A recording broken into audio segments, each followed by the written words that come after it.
Alright guys, welcome back. For those of you who have been following me on Instagram, you know that I've received a new phone recently and I've been using this phone as my main phone. One of the newest devices in the market. But to do things a little bit different this time round, we have decided to bring in another contestant. We're gonna pit these two phones together against each other today. We're gonna find out more in depth which phone do we think is the best. But as we say, we're gonna do things a little bit different. So I've decided to bring on two special guests today. Two of my bros, which one of them is very into the Mate 30, one of them is very into the iPhone 11 Pro, and yeah, we're gonna let them talk instead of me. Alright, and today we have Ivan, which is a pro Apple user, and on the other hand, we have Jiawei, who goes the Huawei way. So, can you guys tell us more about your phones? Don't know what's there to compare. We have a new chipset, it's 20% faster, uses 40% lesser power. We also got a new chipset, Kirin 990, and it comes with 5G. 4GB of RAM. We got 2 times of that RAM with 8GB. We have a bigger battery this time around and it comes with fast charge. But we got an even bigger battery this time around with supercharge and reverse charging. 3 camera setup. Everybody loves our camera, you know that. But we got 4 camera and 121 DxO mark. Nothing, just the highest camera phone score in the market now. Our camera is you know ours is always color. Whatever lah, don't talk lor. Sorry. I think I just do this myself better. How about we just go and take some photos and show you guys, okay?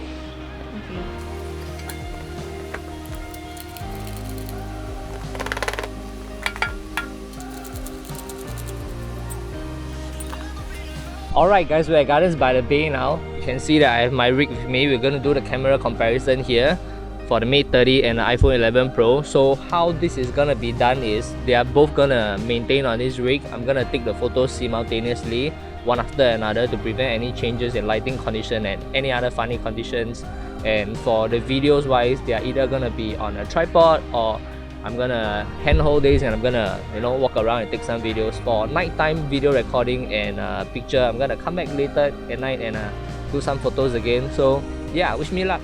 It's a nice and sunny day, don't see what can go wrong.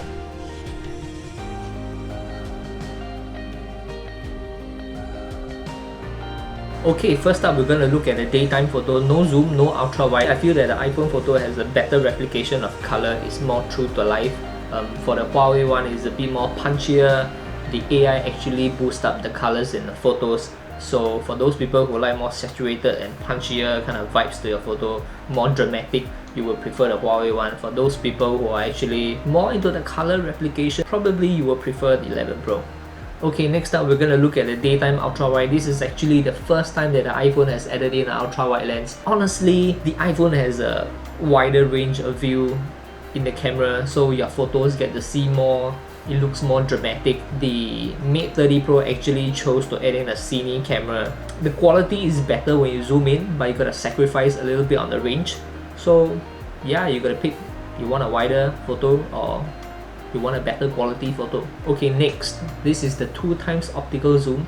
This is as far as the iPhone will bring you on the optical zoom, so I don't feel much about this photo. I think both of them do pretty well. 3 times optical zoom, this is where the game changes. The Mate 30 Pro actually allows up to 3 times optical zoom, whereas the iPhone only allows up to 2 times optical zoom. This is where the quality actually changes. The iPhone definitely sees some drop in the quality. I actually also tried out the 10 times zoom on both cameras and Huawei definitely has a better result.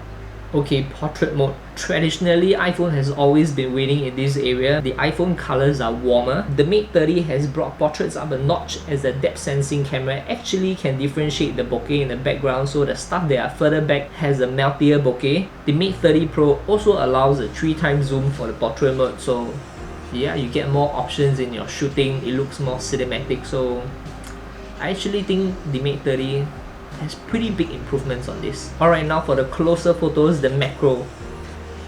I think that both cameras actually do really well, just that the Mate 30 really is able to focus on the subject and the wider aperture melts away everything in the background, so it's a very pleasing bokeh and a very pleasing blur behind. Alright, next we look at the ultra wide stabilization video. I think that both cameras does amazingly well. They both shoot in 4K. The iPhone stabilization actually appears to be a little bit better because of the wider lens. It allows them to have more room to do the stabilization algorithm. But the 14 megapixel super sensing camera on the Mate 30 actually captures a lot of details in the video. It looks amazingly sharp. So it's quite a struggle to pick. Which one do you guys prefer? Maybe you guys can let me know in the comment section below. Next, I'm gonna play you a clip taken using the selfie camera. It's meant for those people who like to vlog with their phone, so you can listen to the audio and see which one you prefer. Alright, this is a selfie video mode, so I'm gonna let you guys hear how the audio sounds by default on two different phones. And right now the audio is coming from the Mate 30 Pro, and now it's coming from the iPhone 11 Pro. So you guys, audio files, can go and listen and find to see which one is better. I don't know. What do you think? The Mate 30's one is actually a lot more louder and clearer. Yeah, it's quite obvious.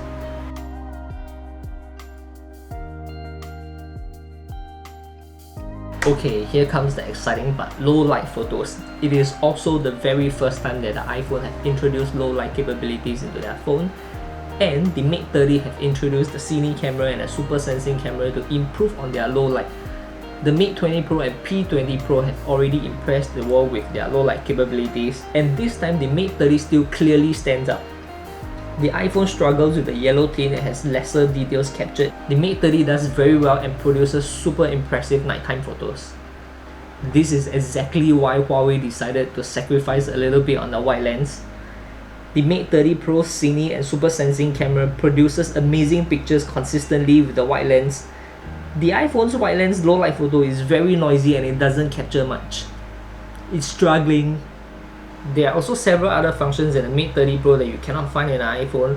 One in particular is the light painting function in the camera. I actually used the silky water function several times, and this is one of the pictures that I managed to capture today. Okay, I actually also tested out the low light videography in both devices. To be honest, I feel like it feels like the iPhone's low light function completely stopped working. It's not capturing much in the video, as you can see.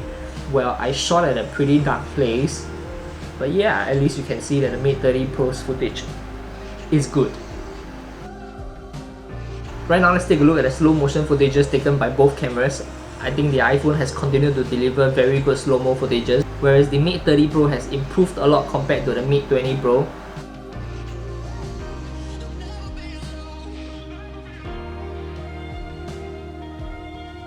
Let's take a look at another footage that I've taken using 1920 fps. It is amazing.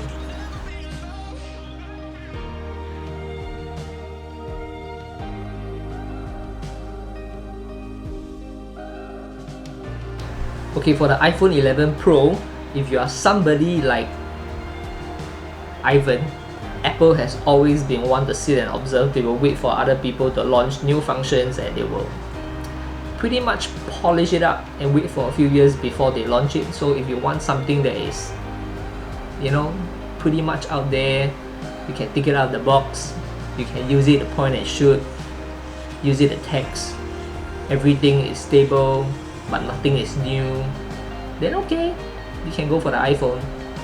I think the matte glass back is nice. The camera is a huge upgrade from the predecessors. The battery is still a little bit small though. And where's Type-C? Type-C, man, Type-C. If you're like Jia Wei, you like to go around taking pictures the whole day and take pictures of everything, the Mate 30 Pro is definitely the choice for you. It has a more versatile camera, and if you order it, it comes with a DJI Osmo Mobile Gimbal 3. That is amazing. You can take a lot of nice videos with it. They also give you a wireless car charger and power bank for this device, and anyway, this phone has 4500 mAh of battery, so yeah, you have enough juice to last for the whole day. So this camera is obviously the one for photo enthusiasts, and there's one thing that the iPhone default camera app doesn't have: the Pro mode. The manual mode allows you to control everything you want on the camera app to make sure that you get the kind of shot that you want.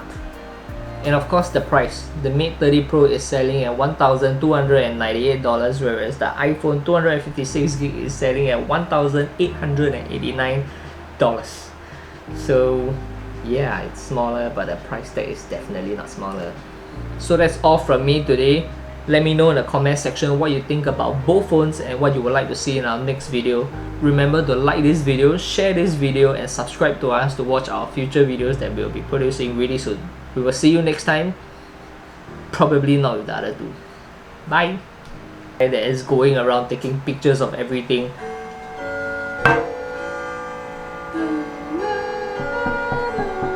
This one got silent mode one.